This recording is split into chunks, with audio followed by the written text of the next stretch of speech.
dia, faça do seu dia um excelente dia. Está nas nossas mãos a oportunidade de fazer as melhores escolhas. E as melhores escolhas estão dentro da sabedoria do Senhor, naquilo que Ele te inspira a escolher, né? Coloque diante dEle tudo aquilo que você não pode, porque Ele é o Deus que pode todas as coisas.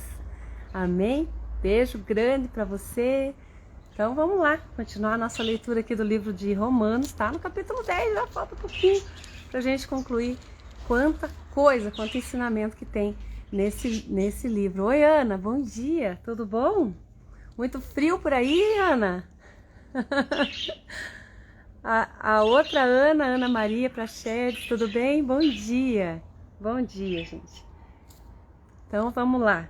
Diz assim a palavra do Senhor, no capítulo 10, primeiro versículo. Irmãos, a boa vontade do meu coração é a minha súplica a Deus a favor deles, são para que sejam salvos. Ele está falando aqui a respeito dos judeus, ele intercedendo pelos irmãos judeus que não aceitavam Jesus como Messias.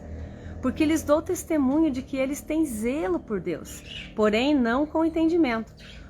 Porquanto, desconhecendo a justiça de Deus e procurando estabelecer a sua própria, não se sujeitaram a que vem de Deus. Porque o fim da lei é Cristo, para a justiça de todo aquele que crê. Então, Jesus mesmo falou isso, Eu não vim para anular a lei. E os judeus, eles se apegavam muito à lei, Eles viviam com zelo diante de Deus, só que eles não compreenderam a justiça de Deus por meio de Jesus Cristo.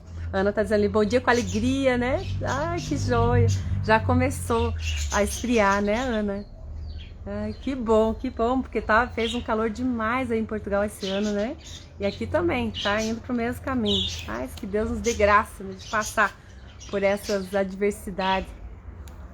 Então, continuando ali no 3, Porquanto, desconhecendo a justiça de Deus e procurando estabelecer a sua própria, não se sujeitaram a que vem de Deus. Por fim, a lei porque o fim da lei é Cristo, para que a justiça de todo aquele que crê. Ora, Moisés escreveu que o homem que praticar a justiça decorrente da lei viverá por ela, Mas a justiça decorrente da fé, assim diz: não perguntes em teu coração quem subirá ao céu, isso é, para trazer do alto a Cristo, ou quem descerá ao abismo, isso é, para levantar Cristo dentre os mortos. Porém que se diga: a palavra está perto de ti, na tua boca e no teu coração. Isso é, a palavra da fé que pregamos. Eu não sei qual referência que ele está falando aqui, mas é dos profetas. Deixa eu ver se eu localizo ela aqui. 8, Deuteronômio. Ele falando que a soberania da lei, de tudo aquilo que é a ordenança, vem do Senhor, Vem do Senhor. A palavra está perto de ti, na tua boca e no teu coração. Isso é, a palavra da fé que pregamos. Se com a tua boca, guarde esse versículo. Esse versículo é a chave de você alcançar a salvação em Jesus. Olha, se com a tua boca confessares Jesus como Senhor e em teu coração creres que Deus o ressuscitou dentre os mortos, você será salvo. É tão simples alcançar essa salvação em Deus. E às vezes a gente complica tanto. Às vezes a gente acha que é pelas nossas forças. Às vezes a gente acha que é pelo cumprimento da lei, como os próprios judeus creem, que tem que ser pelo cumprimento de toda a lei. Mas como ele citou aqui o trecho de Moisés lá em Deuteronômio, aquele que anda pela lei, vive por ela, tá sujeito, viverá somente por essa lei. Mas quando a gente se submete à autoridade do Espírito Santo de Deus, a gente está debaixo da graça e do favor de Deus por meio de Jesus Cristo. Oi, Nena, bom dia. Então tudo converge para Cristo. Jesus disse: eu não vim para anular a lei, ele não veio para tirar tudo aquilo que os profetas trouxeram, mas para cumprir ela.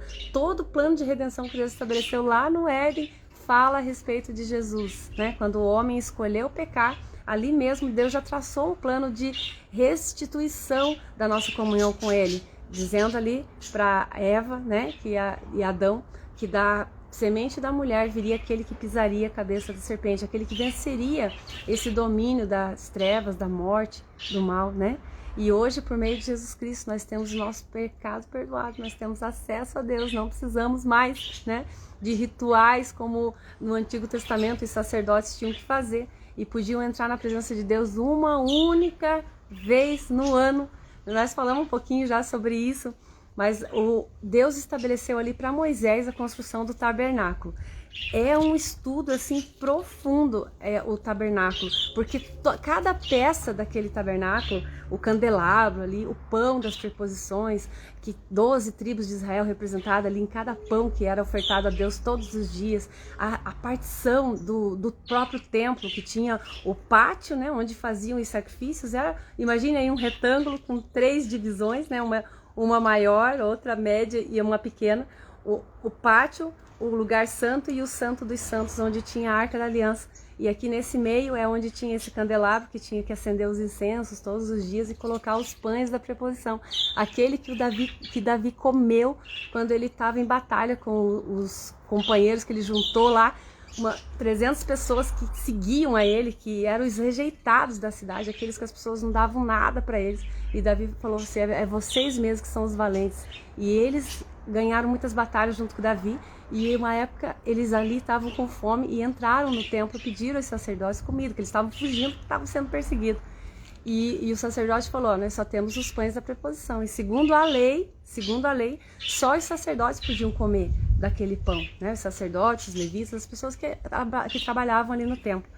E Davi falou, traz e dá a eles para comer, porque Davi, ele entendia que a comunhão que Deus tinha com ele era muito maior do que a lei. Davi, nos Salmos, ele fala a respeito disso, ele tem várias revelações até do Messias. Davi fala acerca de Jesus nos Salmos, e ele entendia isso, que aquele templo, aquele tabernáculo que Deus estava instituindo ali no meio do povo, como uma ordenança, uma lei, era uma representação de uma figura muito maior, era de um trono de adoração para todas as nações. Tanto que quando Davi, estamos entrando por um outro leque aí, mas vamos embora. Daqui a pouco a gente volta. Quando Davi estabeleceu ali um templo, quando ele entrou, ele conquistou a cidade de Jerusalém, né? E fez lá o templo do Senhor, um local, a casa do rei. Ele fez a casa do rei dentro da cidade. Ali era Sião, né? Ali era o lugar forte. E ele fez ali um templo de adoração. Não foi um templo construído porque Deus falou que não era ele que ia construir o templo, porque ele tinha as mãos sujas de sangue, né? Por conta daquela situação lá de Urias, né? Mas ele falou que o filho dele construiria esse templo. Mas Davi fez ali um local de adoração contínuo para Deus. Ele mandou buscar a Arca da Aliança, colocou de novo no centro de Jerusalém, e todas as nações da terra tinham acesso aos cânticos de Sião e tinha louvores ali constantemente, dia e noite eles ficavam em adoração a Deus, e aquilo ficou um lugar famoso, assim, todas as pessoas vinham para experimentar daquela beleza, tanto que quando eles foram levados cativos para a Babilônia, o pessoal pedia para que eles cantassem aqueles hinos de Sião, porque as nações já conheciam, sabiam que era lindo, porque atraía aquela presença de Deus. E eles falaram, né, como que nós podemos cantar os hinos de louvores ao nosso Deus em terra estrangeira?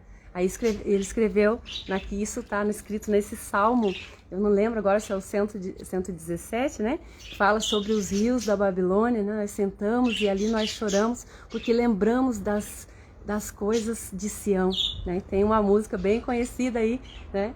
By the rivers on Babylon, there and then we sit down. Você sabe que música é essa, né? Essa música é esse salmo. Não lembro se é o 117, alguma coisa assim, que fala que sobre as margens dos rios da Babilônia nós sentamos e ali nós choramos, lembrando dos cânticos de Sião.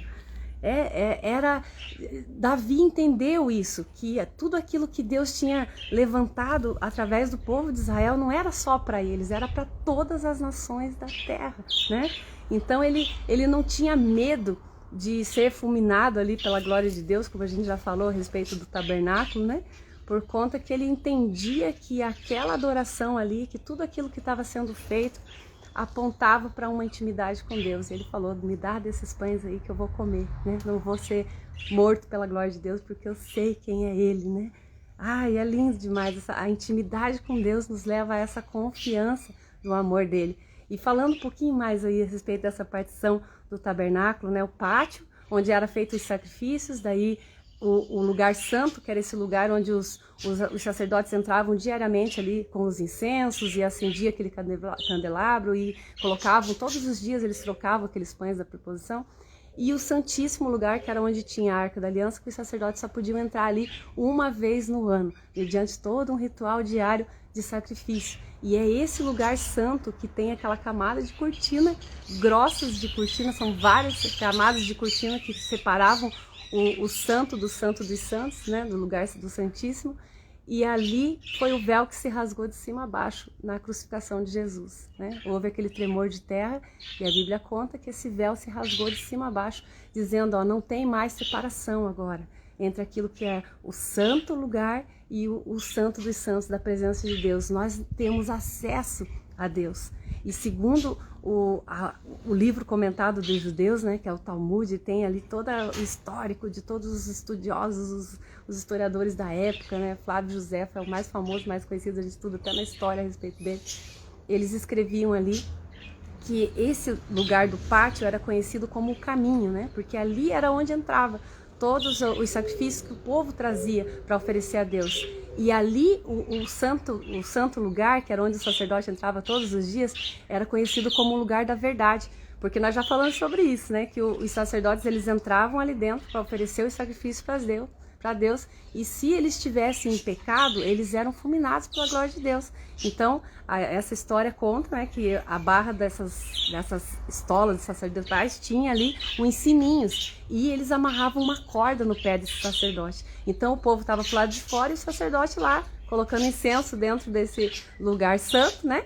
E se parasse de tocar aqueles sininhos, eles sabiam que o sacerdote estava em pecado e não falou para ninguém. Daí ele era morto ali, ele morria por conta da presença de Deus, não suportava a glória de Deus, o pecado que estava nele, né? Então era todo um ritual, e aí eles usavam essa corda para puxar o sacerdote de lá. É isso que conta a história. Então esse lugar, esse meio, era conhecido como a verdade, né? Porque ali, se o sacerdote estivesse mentindo, ele seria morto pela glória de Deus. E o Santo dos Santos, onde estava a Arca da Aliança, eles conheciam ali como a vida, né? Porque ali representava a presença de Deus, ali representava a vida Zoe, né? A vida criada, a vida plena, plenitude de tudo aquilo que é criado, estava ali representado naquele lugar. E quando Jesus falou para os judeus, eu sou o caminho, a verdade e a vida, ninguém vem ao Pai se não for por meio de mim, os judeus queriam matar ele, porque eles sabiam do que ele estava falando, ele estava se comparando a Deus. Foi essa a condenação ali de Jesus, porque eles não compreenderam a grandeza de tudo isso que Jesus estava falando, que ele era a ponte entre o homem e Deus, não precisava mais daquele pátio do caminho, dos sacrifícios, do tratar os animais, de escolher um animal primogênito ali sem defeito, para levar no templo uma vez no ano, oferecer a Deus, não precisava mais nada disso. E ele expiava o pecado da terra, então eles não precisavam mais passar pelo aquele lugar da verdade, porque não haveria mais morte. Jesus dominou sobre a morte, e ele era a vida, porque por meio dele nós temos acesso a Deus, né? É lindo demais aquilo que Jesus conquistou para mim e para você. E tudo que você precisa fazer é isso que Paulo está escrevendo aqui nesse versículo 9. Se com a tua boca você confessar que Jesus é o Senhor e no teu coração você crê que Deus o ressuscitou dentre os mortos, você será salvo. Então é isso, é a confissão da fé. Você declarar pela tua boca, sim, eu creio. Eu creio que Jesus é o Filho de Deus, eu creio que Ele veio a esse mundo para expiar os meus pecados, eu creio, né, que Deus o ressuscitou dentre os mortos, eu creio nessas boas novas que está sendo anunciado, né? Eu creio que eu pertenço a Ele, né? E no 11, né? Porquanto a Escritura diz, todo aquele que nele crê não será confundido, pois não há distinção entre judeu e grego, uma vez que o mesmo é o Senhor de todos, rico para com todos os que o invocam. Porque todo aquele que invocar o nome do Senhor será salvo. Todo aquele que invocar. Não há mais separação entre o judeu, entre os gregos, branco, preto, mulher, homem, não há mais separação. Jesus veio para reconciliar a humanidade com Deus. No 14, como, porém, invocarão aquele em quem não creram? E como crerão naquele de quem não ouviram? E como ouvirão se não há quem pregue? E como pregarão se não forem enviados? Como está escrito, quão formosos são os pés dos que anunciam a boa nova, as boas novas. Ele dizendo já para aqueles que tinham um chamado ardente dentro de si, de levar essa palavra. Porque a Bíblia fala lá em Hebreus, né, que a fé... Acho que aqui mesmo, nesse trecho, ele fala, em Romanos mesmo que diz, né? Que a fé vem pelo ouvir e ouvir, é aqui mesmo, na sequência. E ouvir pela ministração da palavra. Então, esse momento que a gente está fazendo aqui, de compartilhar da palavra, de poder falar da palavra, vai conferindo fé no teu coração, no meu coração. A gente vai crescendo nessa graça de Deus, porque os nossos ouvidos precisam ouvir. Por isso que ali fala no 9, né? Se confessares pela tua boca. Por mais que você crê no teu coração, é importante você falar. Quando você fala, você está declarando para todo o inferno escutar que a tua vida pertence ao Senhor Jesus. A partir de agora, a minha vida pertence a Ele. E isso tem um poder muito grande no mundo espiritual, tem um poder porque você mesmo passa a crer naquilo que você fala, né? Não é assim, quando a gente tem uma ideia meio maluca, você não tem nem coragem de contar para ninguém, fica guardando ela ali, né? A hora que você tem coragem de falar para alguém é porque aquilo já passou a ser verdade para você. Você já não tem mais receio do julgamento de ninguém, porque você crê naquilo que você está dizendo. Então, é importante o falar. No 16, mas nem todos obedecem ao Evangelho, pois Isaías diz, Senhor, quem acreditou na nossa pregação? E assim a fé vem pela pregação. E a pregação pela palavra de Deus. Esse é o versículo que eu estava lembrando, né? Como que é essa tradução está dizendo? Ó, e assim a fé, né? A fé vem pela pregação, vem pela palavra em algumas traduções. E vem pela ministração da palavra. E a pregação pela palavra de Cristo. Então nós estamos aqui fazendo uma pregação, né? Nós estamos falando a respeito da palavra de Deus, que vem por meio de Cristo. Toda a palavra é inspirada, que é o texto da Bíblia que fala isso também. E essa palavra inspirada, quando a gente repete aquilo que a palavra inspirada pelo Espírito Santo de Deus diz, ela tem o poder transformador de Deus para entrar, penetrar os nossos corações e transformar a nossa alma, transformar a nossa mente, subjugar as nossas próprias vontades à autoridade de Deus. É isso que a palavra fala, né? No 18, mas pergunto, porventura não ouviram? Sim, por certo, porque toda a terra se fez ouvir a sua voz e as suas palavras até os confins do mundo. Pergunto mais, porventura não terá chegado isso ao conhecimento de Israel?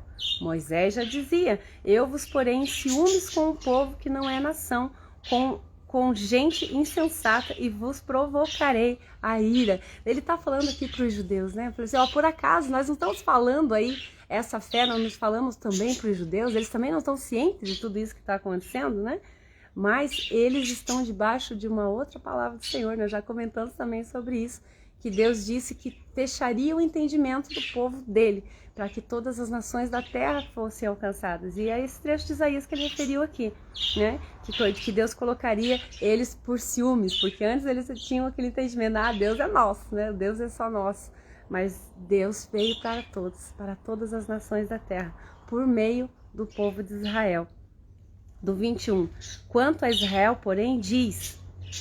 Todo o dia estendi a mão a um povo rebelde e contradizente, né? Vou repetir ali o 20 para a gente ver, é o mesmo trecho, né? Isaías a mais se atreve e diz, fui achado pelos que não me procuravam, revelei-me aos que não me perguntavam por mim. Quanto a Israel, porém, diz a todo dia, estendia mãos a um povo rebelde e condizente. Está dizendo, pô, Deus veio ao povo dele, né? E eles se rebelaram muitas vezes contra aquilo que Deus estava dizendo, não aceitaram esse plano final da redenção por meio de Jesus Cristo.